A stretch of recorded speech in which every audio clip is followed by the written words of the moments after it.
Alhamdulillah, wassalatu wassalamu ala rasulillah, Sayyidina wa maulana Muhammadin abdillah, wa ala alihi wa sahbihi wa man tabi'ahu wa mawala. Ashhadu an la ilaha illallah wa la syarika lah, wa ashhadu anna Muhammadan abduhu wa rasuluh. Allahumma salli ala Sayyidina Muhammad wa ummi wa ala alihi wa sahbihi wa barik wa sallim. Wa ya ibadallah, usikum wa nafsi wa iya bitaqwallah, faqad fazal muttaqun. Qala Allah Ta'ala fil Qur'anil Karim, a'udzu billahi minasy syaithanir rajim. Bismillahirrahmanirrahim. Subhanallazi asra bihi lailam masjidil haram ilal masjidil aqsa. Hadirin jemaah salat Jumat yang insyaallah dimuliakan Allah Subhanahu wa taala.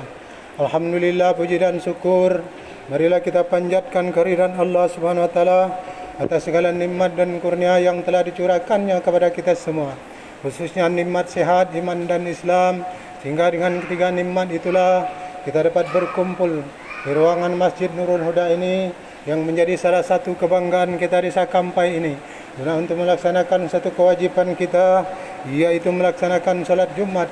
Hukumnya memang adalah wajib satu kali dalam seminggu.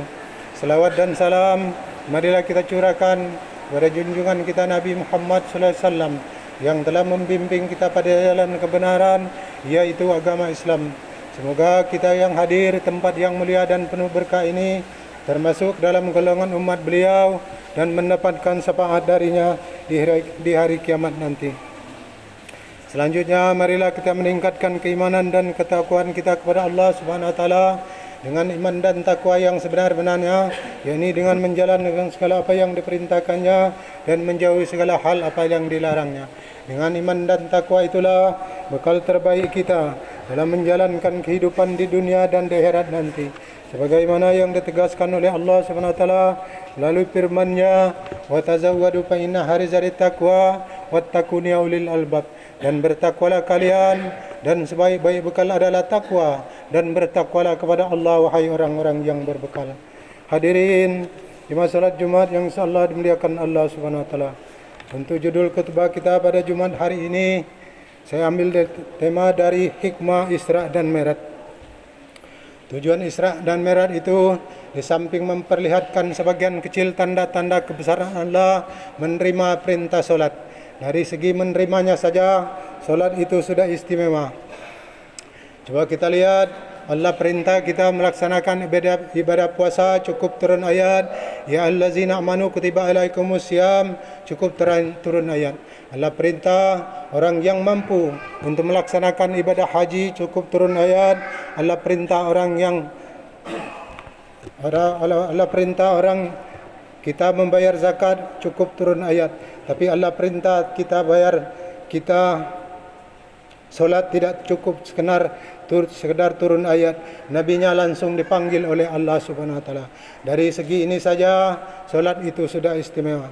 Benar kalau Nabi menyatakan innama masalus sholati fid din kama sali rakaatil jasad. Kedudukan solat di dalam agama sama dengan kedudukan kepala di dalam anggota badan manusia. Kita yakin manusia tidak punya sebelah tangan, mungkin masih bisa hidup.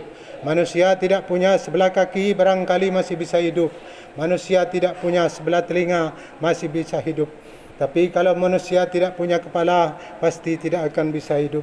Begitulah kedudukannya solat, begitu pentingnya di dalam agama. Sampai untuk menerima perintah solat, Allah langsung memanggil Nabi kita Muhammad sallallahu alaihi wasallam.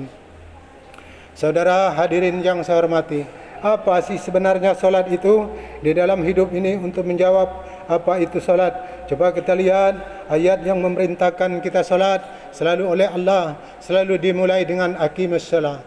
Tidak amali shalah, tidak ahli shalah, tidak mesti aqimis shalah. Dirikan solat, bukan kerjakan solat, tapi dirikan.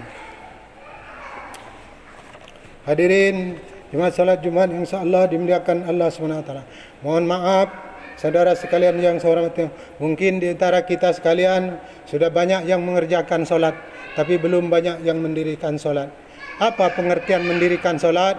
Mendirikan solat itu artinya mengerjakan solat dengan betul, cukup syarat dan rukunnya. Selesai solat, ajaran solat diterjemahkan di luar solat.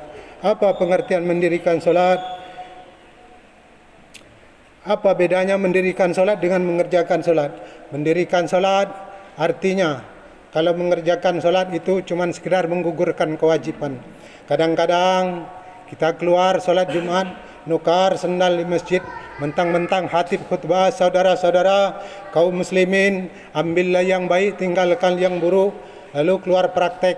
Padahal solat, di situ kita lihat orang semacam ini sebenarnya baru mengerjakan solat, belum mendirikan solat. Padahal agama menuntut kita dirikan solat.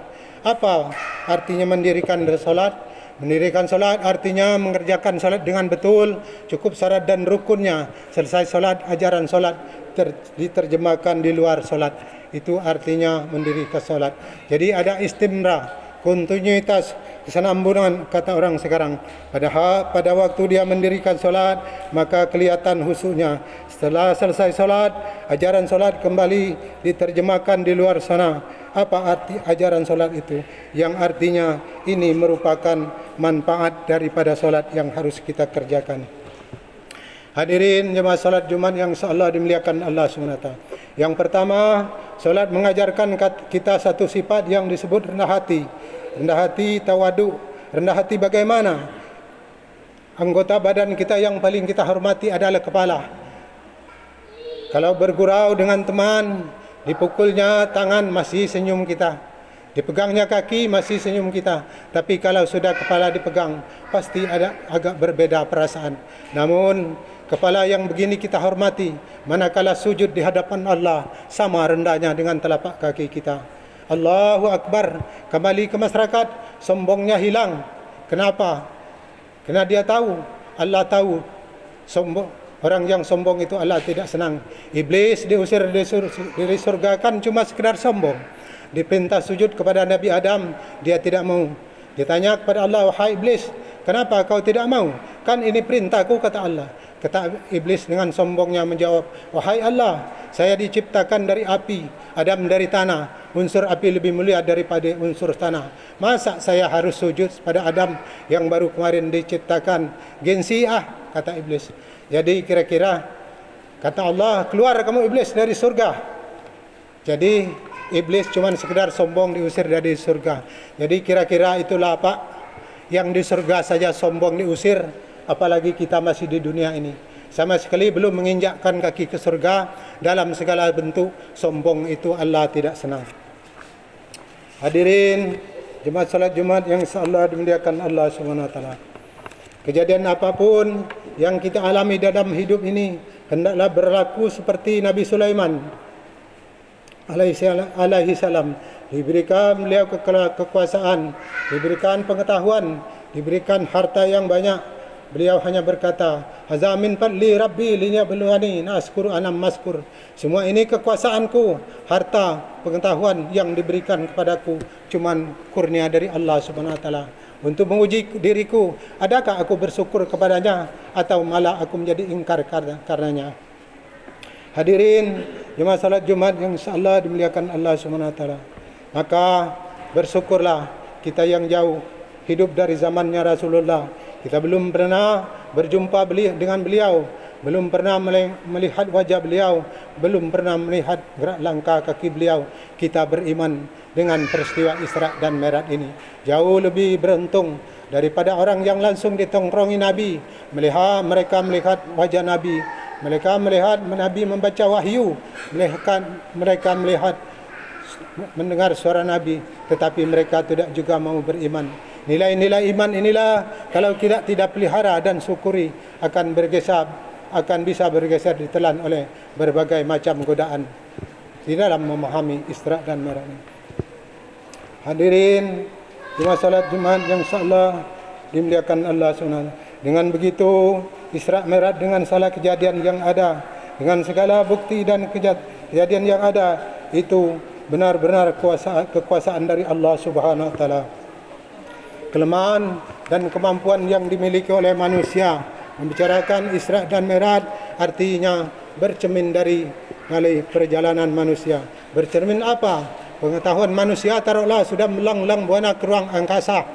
tapi masih terbatas itu pada alam fisika. Itu pun sedikit sekali, belum dia menyeberang ke alam metafisika. Kekayaan, apalah artinya kekayaan manusia? Jabatan, kita semua sadar, pangkat yang paling tinggi adalah pensiun. Titel yang paling akhir adalah almarhum. Setiap kita akan berjalan ke arah itu. Kalla innal insana la yatgha ra'ahu istaghna. Setiap manusia, kalla innal insana la yatgha ra'ahu istaghna. Manusia itu mudah lupa diri manakala melihat dirinya sedikit mampu, kaya, berkuasa, pandai, mudah lupa diri. Cobalah kita lihat berapa banyak tadinya orang-orang berjuang menegakkan keadilan, namun di tengah jalan dia bisa berbalik menjadi orang meluncur, menginjak-injak keadilan itu sendiri. Berapa banyak tadinya orang-orang sudah benar, berjuang menegakkan kebenaran atau sekurang-kurangnya membela kebenaran, namun di tengah jalan dia bisa berbalik menjadi orang ingin benar sendiri. Wa izal masalin sana naturuda nari jambihi au kaidan au kaima falamma pahna anhu dura marahu illa durim masahu. Kalau manusia itu ditimpa kesulitan, dia bermohon kepada Allah supaya kesulitan itu dihilangkan, baik waktu berdiri, sambil berbaring, sambil tidur. Manakala kesulitan sudah dihilangkan, maka lam yaduna da illa durim masahu. Dia pun berjalan dengan sombongnya, seolah-olah belum pernah minta tolong kepada Allah. Inilah kecenderungan manusia. Hadirin jemaah salat Jumat yang insya-Allah dimuliakan Allah SWT. Dari pembicaraan kita pada pertemuan kali ini, puncak kebahagiaan hidup seseorang adalah tidak lain adalah bertemu Allah. Nabi Muhammad, puncak kebahagiaannya di dalam melaksanakan Isra dan Mi'raj, bertemu Allah.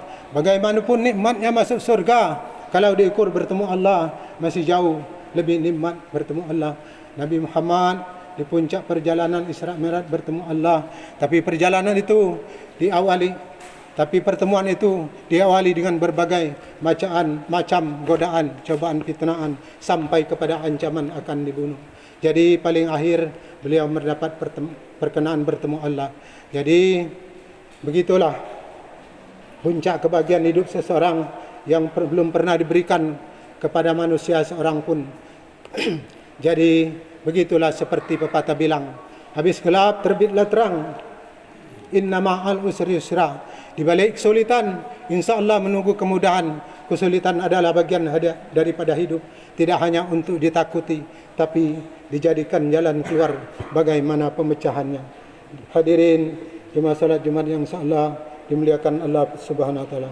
Dari pembicaraan kita pada pertemuan kali ini, mudah-mudahan dapat memberikan gambaran tentang Isra dan Mi'raj yang pada gilirannya dapat memperkuat nilai-nilai keimanan kita dalam rangka melaksanakan apa yang diperintahkan Allah dan menjauhi segala hal apa yang dilarangnya.